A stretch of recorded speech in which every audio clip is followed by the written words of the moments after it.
Assalamualaikum warahmatullahi wabarakatuh. Selamat pagi anak-anak sekalian. Gimana kabarnya hari ini? Semoga selalu berada dalam keadaan sehat ya semuanya. Oke, hari ini alhamdulillah kita bisa melanjutkan perkuliahan kimia dasar dengan topik stoikiometri. Nah, pekan sebelumnya kita sudah membahas tata nama senyawa dan persamaan reaksi di Google Classroom ya. Nah, sebagaimana yang sudah Ananda ringkas pekan lalu, ini ada beberapa ringkasan terkait tata nama senyawa kimia dan persamaan reaksi kimia. Kedua ringkasan ini Ibu peroleh dari YouTube channel Kim Ude ya. Ini bisa kita lihat ringkasan tentang tata nama senyawa kimia, ada tata nama senyawa binar, juga ada tata nama senyawa asam, basa, dan garam. Nah, ringkasan ini bisa Anda pahami ya. Kemudian, ini adalah ringkasan terkait persamaan reaksi kimia. Mulai dari definisinya, lalu cara menyetarakan persamaan atau reaksi kimia seperti apa, apakah menggunakan cara matematika atau cara langsung. Sudah lengkap ya di sini, bisa Anda baca nanti. Oke, hari ini kita lanjut ke materi stoikiometri. Nah, tahukah Anda apa itu stoikiometri? Nah, stoikiometri itu berasal dari bahasa Yunani. Jadi istilah stoikiometri itu berasal dari bahasa Yunani, yaitu dari kata stoikion yang artinya unsur. Kemudian ada metron yang artinya mengukur. Nah, jadi secara sederhana stoikiometri itu adalah dasar perhitungan kimia. Dasar perhitungan kimia yang menyatakan hubungan kuantitatif rumus kimia dan persamaan kimia. Atau dasar perhitungan kimia yang mempelajari hubungan kuantitatif antar unsur dalam satu senyawa dan antar zat dalam suatu reaksi seperti itu. Sederhananya ingat aja, istilah stoikiometri sama dengan perhitungan kimia seperti itu. Jadi segala perhitungan yang ada di dalam ilmu kimia itu adalah stoikiometri. Next, tapi Ibu percaya ya kalian sudah menemui istilah ini saat di SMA. Oke, ini dia perhitungan kimia atau stoikiometri itu ada banyak sekali ya, mulai dari perhitungan reaksi pembatas, lalu ada konsep mol, rumus molekul dan rumus empiris, kadar zat, dan juga hidrat. Nah, tetapi dalam bidang pertanian atau agroteknologi, biasanya perhitungan yang akan sering kita temukan adalah perhitungan massa, lalu molaritas, volume juga, kemudian juga ada kadar unsur dalam senyawa, juga ada BPJ atau berat per juta atau ppm gitu ya. Oke, next kita lihat. Tapi ya, meskipun ada banyak sekali perhitungan kimia, yang menjadi dasar dari semuanya adalah konsep mol. Karena mol ini sangat berhubungan atau berkaitan dengan perhitungan kimia yang lainnya. Misalnya nih, untuk menentukan nilai massa, kita bisa mengalihkan mol dengan AR atau MR. Begitu juga sebaliknya, untuk menentukan nilai mol, kita bisa menggunakan massa dibagi dengan AR atau MR, dan seterusnya. Jadi mol itu berkaitan dengan massa, volume, jumlah partikel, molaritas, banyak sekali hubungannya seperti itu. Jadi ini adalah dasar stoikiometri atau dasar dari perhitungan kimia. Berikutnya kita lihat satu-satu nih. Kita mulai dari jumlah partikel boleh. Yang Ibu mau highlight itu terkait massa, volume, sama molaritas. Ini materinya Ibu peroleh dari YouTube channel Bimbel Smart. Jadi kita lihat yang pertama ada jumlah partikel nih, bisa Anda perhatikan ya.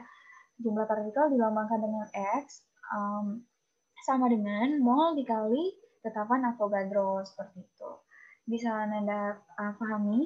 Kemudian ada massa atau M kecil. Ingat ya, M kecil itu ada massa, ada juga istilah untuk molalitas. Nah, massa itu bisa digunakan dua persamaan. Bisa massa sama dengan mol dikali AR untuk unsur, atau massa sama dengan mol dikali MR untuk senyawa. Nah, misalnya nih, kita punya senyawa CH4. CH4 ini kan terdiri dari dua unsur ya. Ada unsur C dan ada unsur H, sehingga dia dikategorikan ke dalam senyawa, bukan unsur. Nah, CH4 ini terdiri atas 1 mol. Kita mau tahu berapa ya massa 1 mol CH4 ini? Nah, kita langsung masukkan ke persamaan yang ini, yang di bawah. Massa sama dengan atau setara dengan mol dikali MR. Molnya sudah diketahui 1, MR itu adalah nilai dari AR unsur penyusun CH4.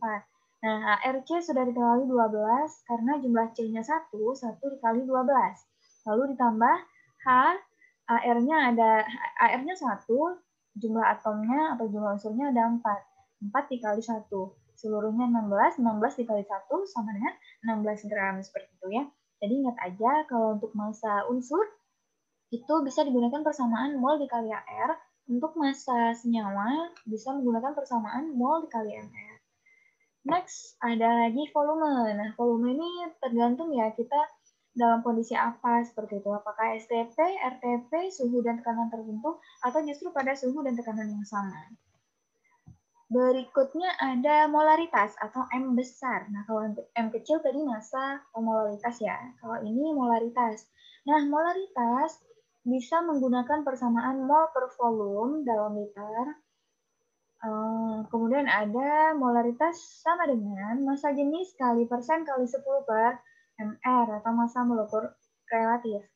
Kemudian nilai molaritas itu juga ada penentuannya dalam pengenceran tambah air. Misalnya kita punya larutan HCl 10 molar. Kita mau mengencerkan menjadi larutan HCl 0,1 molar. Nah, untuk mengencerkan HCl tadi kita perlu menambahkan Aqua-DES seperti itu. Sehingga kita menggunakan persamaan yang ini. P1N1 sama dengan P2N2.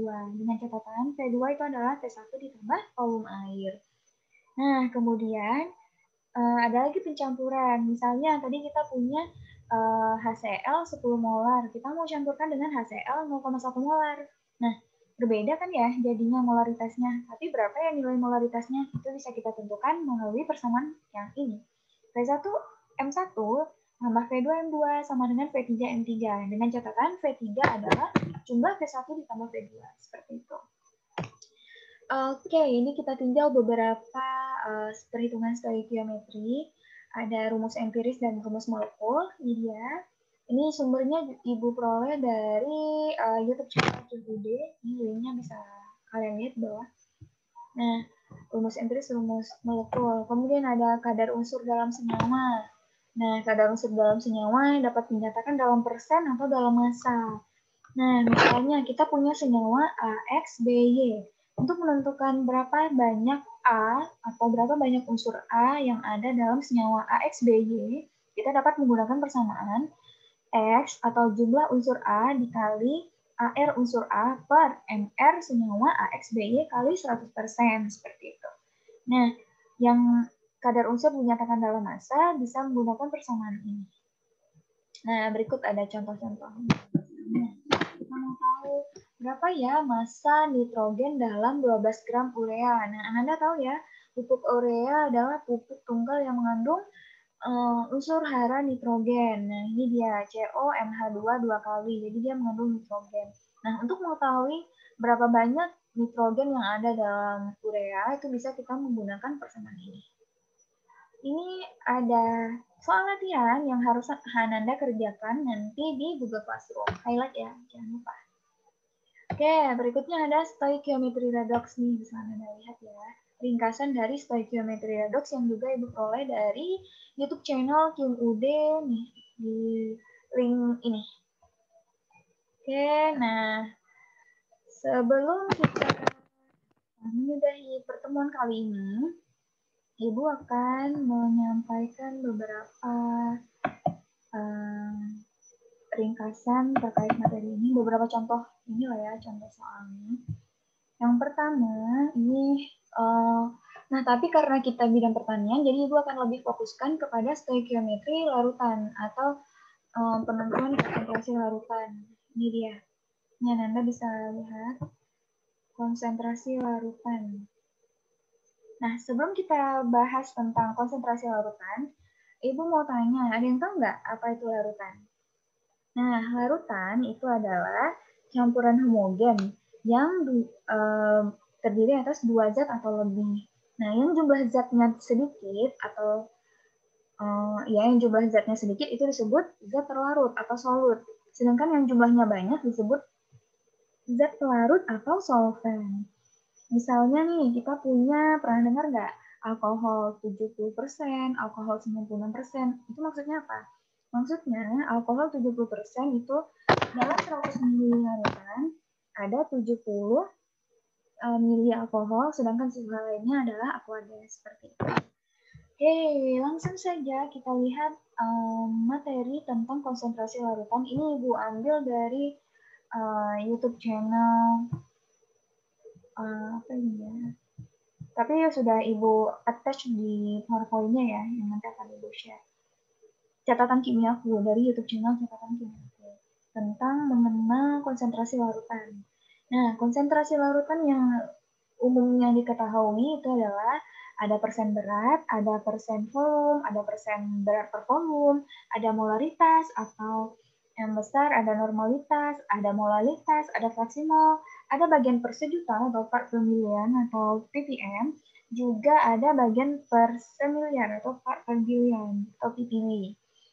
Oke, kita lihat satu-satu ya terkait masing-masing konsentrasi larutan ini. Yang pertama adalah persen berat. Nah, persen berat itu adalah jumlah gram zat terlarut dalam 100 gram larutan. Misalnya nih, kita punya biskuit yang kandungan lemaknya 3%. Artinya, dalam 100 gram biskuit terkandung 3 gram lemak. Seperti itu. Atau kalian beli roti di depan plastik atau bungkus kemasannya itu, tertulis biskuit ini mengandung lemak sebesar 10%. Artinya dalam 100 gram roti atau biskuit tadi terkandung 10 gram lemak seperti itu. Atau contoh lainnya nih, untuk yang perempuan yang biasanya beli tepung terigu nih, kan ada tuh di depan kemasan tepung terigu itu ditulis kadar protein sebesar sekian. Nah, misalnya kadar protein kita ini sebesar 10%, artinya dalam 100 gram tepung terigu tersebut terkandung 10 gram protein, seperti itu. Jadi jumlah gram zat terlarut dalam 100 gram larutan. Next, ada tadi persen berat, kemudian ada persen volume. Persen volume itu digunakan untuk menyatakan volume zat terlarut dalam 100 ml larutan. Nah, ini dia tadi contoh yang sudah Ibu singgung tadi tentang misalnya ada larutan alkohol 17%. Artinya apa? Nah, arti dari larutan alkohol 17%, dalam 100 ml larutan terdapat 17 ml alkohol dan 83 ml air, seperti itu. Atau contoh lainnya, kadar oksigen di udara sebesar 21%.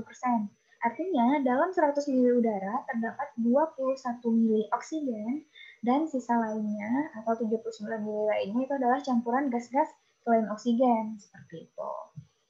Oke, itu dia persen volume. Next, kita lanjut ke persen berat per volume. Persen berat per volume itu adalah jumlah gram zat terlarut dalam 100 mili larutan. Nah, kalau persen berat tadi kan jumlah gram zat terlarut dalam 100 mili dalam 100 tadi ya, persen berat dalam 100 gram ya, dalam 100 gram larutan. Kalau persen berat per volume dalam 100 ml larutan. Misalnya kita punya larutan NaOH 5%, artinya dalam 100 ml larutan terdapat 5 gram NaOH, seperti itu. Atau kita punya larutan NaOH 2%, artinya dalam 100 ml larutan NaOH terdapat 2 gram NaOH, seperti itu cara memahaminya ya. Lalu ada persen, next ke molaritas atau M besar. Nah, molaritas itu digunakan untuk menyatakan banyaknya mol zat terlarut dalam 1 liter larutan. Contohnya nih, kita punya larutan NaOH 0,1 molar. Artinya, dalam 1 liter larutan, terdapat 0,1 mol NaOH atau dalam 1 ml larutan terdapat 0,1 milimol NaOH, seperti itu. Kemudian ada istilah normalitas. Nah, normalitas itu digunakan untuk menyatakan banyaknya ekivalen zat terlarut dalam 1 liter larutan. Misalnya, satu ekivalen suatu zat adalah banyaknya zat yang ekivalen dengan 1 mol H plus atau 1 mol OH-. Contohnya nih, ada 1 mol HCl. Nah, 1 mol HCl sama dengan 1 ekivalen HCl. Sehingga 1 molaritas HCl sama dengan 1 normalitas HCl, seperti itu. Lalu ada lagi istilah molalitas. Nah, molalitas digunakan untuk menyatakan banyaknya mol zat terlarut dalam 1000 gram larutan. Kalau molaritas tadi kan menyatakan banyaknya mol zat terlarut dalam 1 liter larutan atau 1000 mili larutan. Kalau molalitas itu dalam 1000 gram. Misalnya ada larutan NaOH 1 mol. Artinya dalam 1000 gram larutan terdapat 1 mol NaOH. Seperti itu. Next, ada fraksi mol. Nah, fraksi mol digunakan untuk menyatakan perbandingan mol salah satu komponen terhadap jumlah mol total komponen penyusun larutan. Nah, ini bisa Anda lihat ya. Berikutnya ada bagian per sejuta atau ppm, part per million. Nah, ppm ini digunakan untuk menyatakan perbandingan satu bagian suatu komponen terhadap sejuta bagian total penyusun larutan. Gitu. Nah, ada 2 jenis ya untuk satuan ppm. Yang pertama untuk larutan padat cair itu dalam satuan miligram per liter, artinya 1 miligram per 1 liter ya. Lalu ada larutan padat-padat, yaitu 1 mg per 1 kg. Nah, contohnya ada larutan KCl 500 ppm. Artinya, dalam 1 liter larutan KCl ini terkandung 500 mg KCl, seperti itu. Atau contoh selanjutnya, larutan di suatu tempat mengandung besi 200 ppm. Nah, artinya dalam 1 kg pasir besi terkandung 200 mg besi, seperti itu. Next, ada bagian per semiliar atau ppb atau parts per billion. Nah, ppb digunakan untuk menyatakan perbandingan satu bagian suatu komponen terhadap semiliar. Kalau ppm tadi sejuta ya. Kalau ppb terhadap semiliar bagian total seluruh penyusun larutan. Sama seperti ppm tadi, ada 2 satuan juga. Untuk larutan padat cair, satuannya dalam miligram per 1000 liter. Larutan padat satuannya dalam miligram per 1000 kg. Misalnya, larutan NaCl 500 ppb artinya dalam 1000 liter larutan terkandung 500 mg NaCl. Seperti itu. Nah, ini dia beberapa konsentrasi larutan yang umumnya dikenal. Oke, kita lihat ke masing-masing contohnya yang biasanya ditemui dalam bidang pertanian. Yang pertama adalah perhitungan molaritas atau M besar. Nah, kembali kita flashback atau review materi sebelumnya. Nah, molaritas menyatakan banyaknya mol zat terlarut dalam 1 liter larutan. Mol zat terlarut dalam 1 liter larutan. Nah, molaritas itu bisa menggunakan rumus kalau volumenya dalam liter, maka kita bisa menggunakan rumus molaritas sama dengan mol per volume. Nah, jika volumenya dalam mililiter, kita bisa menggunakan rumus molar sama dengan mol kali 1000 per volume. Karena diubah persamaan ini untuk liter dikonversi ke dalam mililiter sehingga menjadi 1000 per volume. Oke, kita lihat contoh soalnya. Nah, ini dia contoh soalnya. Tentukan molaritas larutan yang terjadi jika 0,4 gram NaOH dilarutkan dalam air sehingga volumenya menjadi 100 ml. Nah, ini 100 ml ya. Kalau 100 ml tadi kita menggunakan persamaan yang ini. Molaritas sama dengan mol kali 1000 per volume. Volumenya sudah ada, yang belum ada adalah molnya. Molnya dulu yang kita tentukan. Oke, kita tentukan molnya terlebih dahulu nih dengan persamaan ini. Tadi yang di PowerPoint ya, mol sama dengan massa per ml, karena NaOH adalah senyawa ya. Nah, massanya berapa? 0,4 gram. Per ml-nya, Na ini AR-nya 40, maksud Ibu, Na AR-nya 23, OAR-nya 16, H1, 23 ditambah 16 tambah 1 sama dengan 40. Jadi langsung masukkan ke persamaan, 0,4 gram per 40 sama dengan 0,01 mol. Volumenya 100 ml. Lalu kita masukkan ke rumus molaritas sama dengan mol kali 1000 per volume. Molnya 0,01 kali 1000 per 100. Sama dengan 0,1 molar. Seperti itu. Itu contoh perhitungan molaritas. Misalnya nanti kalian di labor punya padatan NaOH. Di labor hanya tersedia padatan NaOH-nya atau kristal NaOH-nya. Nah, kalian butuh larutan NaOH dengan konsentrasi sekian molar seperti itu. Nah, kalian harus melakukan perhitungan yang ini untuk bisa menentukan berapa sih nilai molaritas atau berapa banyak sih massa NaOH yang harus saya dapatkan untuk memperoleh larutan NaOH sekian molar seperti itu. Oke, next kita akan lihat perhitungan juga tentang perhitungan molaritas ya, tapi dalam hal pengenceran. Di dalam hal pengenceran. Oke, kita lihat. Ini dia. Contohnya, Ibu mau lihatkan contoh yang pencampuran ya. Nih, ini dia. Pertanyaannya, nah, ada 100 ml HCl dengan konsentrasi 0,2 molar. HCl 0,2 molar ini dicampur dengan HCl 0,4 molar sebanyak 400 ml. Berapa ya nilai molaritasnya setelah dicampur? Nah, tadi sebagaimana yang sudah kita singgung di PowerPoint, jadi nilai molaritas untuk menentukan nilai molaritas senyawa yang sudah dicampur itu bisa menggunakan persamaan V1N1 tambah V2N2 sama dengan V3N3. Dengan catatan V3 tadi adalah V1 tambah V2 karena sudah bercampur ya antara senyawa 1 dan senyawa 2.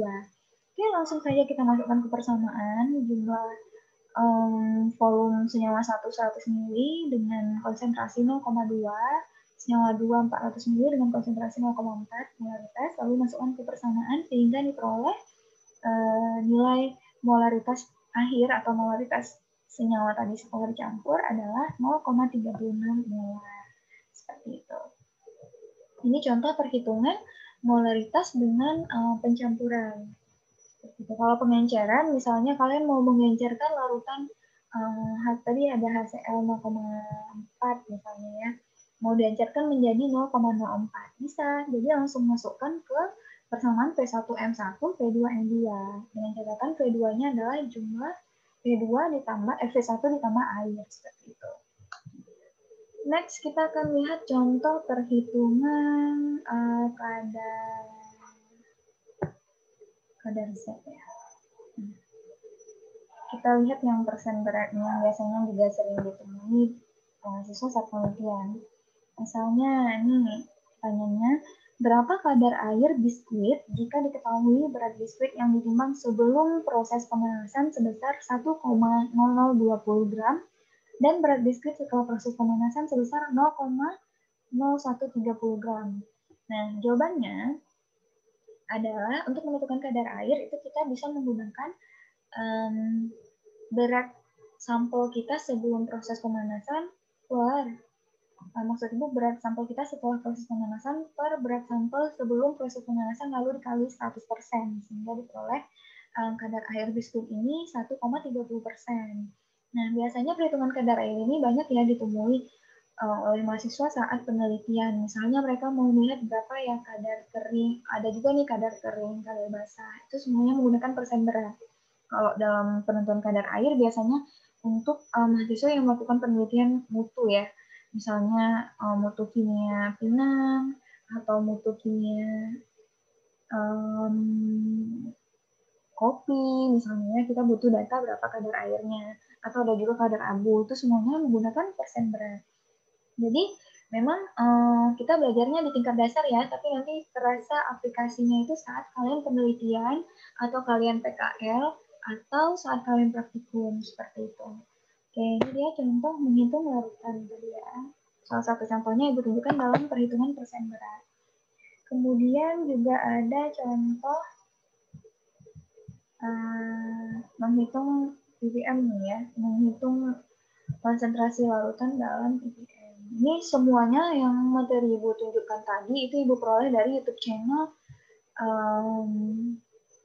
catatan kimiaku ya, yang sudah Ibu attach di PowerPoint. Oke, let's see. Nah, ini definisi ppb dan ppm.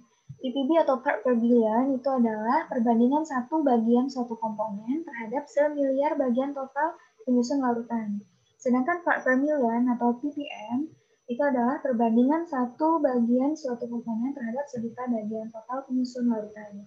Ini dia tadi persamaannya ya. Rumusnya sudah kita lihat sebelumnya. Oke, kita lihat contoh soalnya.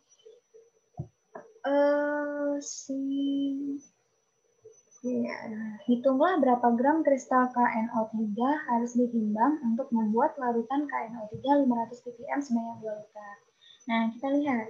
Larutan KNO3 500 ppm itu artinya dalam 1 liter larutan terkandung 500 mg kristal KNO3. Artinya, kalau kita mau buat 2 liter larutan, kalau dalam 1 liter larutan ada 500 mg, dalam 2 liter larutan artinya ada 1000 mg atau 1 gram seperti itu. Kemudian kita lihat yang soal berikutnya atau soal yang kedua. Hitunglah berapa gram kristal NaCl yang harus ditimbang untuk membuat 1 liter larutan Na 500 ppm. Nah, larutan Na 500 ppm itu kan artinya dalam 1 liter larutan terdapat 500 mg Na, natrium. Nah, sehingga berat NaCl yang harus ditimbang harus kita cari melalui Mr per Ar kali berat Na. Nah, ini kita masukkan ke persamaan 58,5 per 23. 58,5 ini Mr dari NaCl ya, Na23. Lalu BCl 35,5.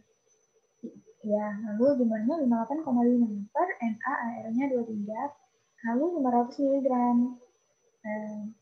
Sama dengan 1271,74 mg atau 1,27174 gram Na yang harus ditimbang untuk memperoleh 1 liter larutan Na 500 ppm. Oke, itu contoh perhitungan larutan ppm yang biasa, perhitungan larutan dengan konsentrasi ppm yang biasa kalian temukan nanti dalam bidang dasar penelitian. Misalnya kalian mau menggunakan hormon, mau menggunakan zat pengatur tumbuh ya. Biasanya kan konsentrasinya dalam ppm tuh. Nah, kalau yang kalian beli itu tersedianya dalam padatan, kalian harus membuat sendiri larutannya dengan perhitungan ppm seperti itu. Berikutnya kita lihat ada mengkonversi. Nah, ini sering ibu temui ya mahasiswa ini. Misalnya mereka menggunakan dalam penelitian larutan dengan satuan ppm. Lalu saat ditanya, kamu tahu nggak? Misalnya larutannya 100 ppm. Larutan ini kalau dikonversi ke dalam persen menjadi berapa persen sih? Gitu. Mereka kebingungan gitu karena tidak begitu memahami bagaimana caranya mengkonversi konsentrasi larutan dari persen menjadi ppm atau ppm menjadi persen. Kita lihat contohnya. Pertama kita lihat definisi dan satuan masing-masing. Persen satuannya persen, bisa dalam persen lambangnya ini ya persen. Satuannya bisa gram per 100 gram atau gram per 100 mili per 100 intinya ya, karena persen kan per 100. Nah, persen adalah jumlah gram zat terlarut dalam 100 gram larutan atau jumlah gram zat terlarut dalam 100 mili larutan. Kayak tadi persen berat, persen volume ya. Kalau persen berat dalam 100 gram larutan, kalau persen volume dalam 100 mili larutan. Kemudian ada part per million atau ppm. Part per million atau ppm itu adalah perbandingan satu bagian suatu komponen terhadap sejuta bagian total penyusun seluruh larutan. Nah, satuannya bisa miligram per kilogram untuk larutan padat-padat atau miligram per liter untuk larutan padat cair. Next, kita lihat contohnya. Contoh soalnya kita lihat ya. Nih, ini dia.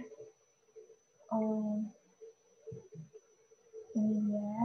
Nah, setara dengan berapa sih larutan NaCl 0,1% itu? Nah, kita punya NaCl 0,1%. Kita mau tahu kalau dikonversi ke ppm menjadi berapa ya? Gitu. Atau ini selain hanya sekedar bertanya aja dari ppm ke persen itu berapa, juga perlu untuk kalian misalnya seperti ini. Kalian beli sampel, kalian butuh senyawa dalam penelitian itu senyawa zat pengatur tumbuh itu dengan konsentrasi 2%, 2 ppm misalnya. Tapi kalian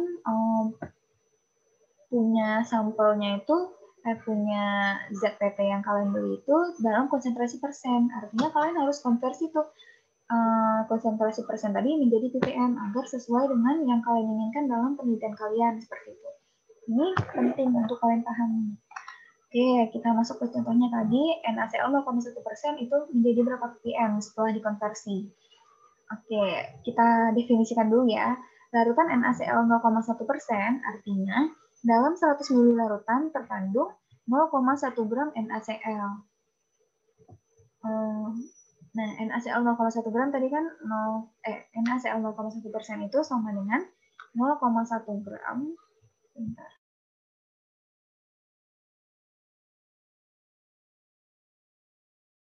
Nah, NaCl 0,1% artinya 0,1 gram per 1000 ml larutan. Nah, karena ppm itu satuannya adalah miligram per liter untuk semua yang dalam miligram padat cair, larutan padat cair, maka kita harus mengkonversi nih satuan gram dan mililiter ke dalam miligram dan liter. Nah, karena 1 gram itu adalah sama dengan 1000 mg, maka 0,1 gram kali 1000 mg per 1 gram dibagi 100 ml kali 1 liter per 1000 ml. Karena 1000 ml itu, karena 1 ml sama dengan 1000 ml ya. Oke, lalu gram habis, mililiter habis, hanya tinggal yang tersisa 100 mg per 0,1 liter. Sehingga menjadi 1000 mg per liter atau 1000 ppm, seperti itu. Itu dia cara mengkonversi konsentrasi persen menjadi ppm. Oke, berikutnya kita kembali ke PowerPoint tadi. Ini dia, kembali ke sini. Nah, jadi beberapa contoh yang sudah kita bahas tadi seluruhnya Ibu peroleh dari link ini ya. Dari YouTube channel Catatan Kimiaku. Nah, selain dari YouTube channel ini, kalian juga bisa meningkatkan pemahaman melalui YouTube channel Belajar Kimia ini ya. Karena penjelasannya juga eksplisit. Atau kalian bisa juga peroleh materinya dari catatan-catatan yang kalian punya, atau buku kimia dasar yang kalian miliki, atau dari website yang bisa dipertanggungjawabkan kredibilitasnya, seperti itu. Well, kita review sejenak yang sudah kita bahas tadi dari awal. Oke, ini dia. Jadi stoikiometri itu tadi adalah perhitungan kimia ya. Segala perhitungan kimia itu diistilahkan dengan stoikiometri. Ada banyak sekali perhitungan kimia, mulai dari yang sudah kita sampaikan tadi, kemudian dia ada juga partikel, massa, volume, molaritas. Lalu ini ada beberapa ringkasan terkait stoikiometri, rumus empiris, rumus molekul, kadar unsur dalam senyawa, stoikiometri redox. Oke, well done, thank you students. Oke, hari ini selesai. Semoga Anda sekalian bisa memahami dengan baik materi yang sudah Ibu sampaikan. Nantinya akan ada penugasan yang Ibu berikan di Google Classroom terkait materi stoikiometri. Nah, sebentar. Oke, cukup untuk hari ini. Terima kasih atas segala perhatian. Mohon maaf atas segala kekurangan. Jaga selalu kesehatan dan sampai jumpa pekan depan. Assalamualaikum warahmatullahi wabarakatuh.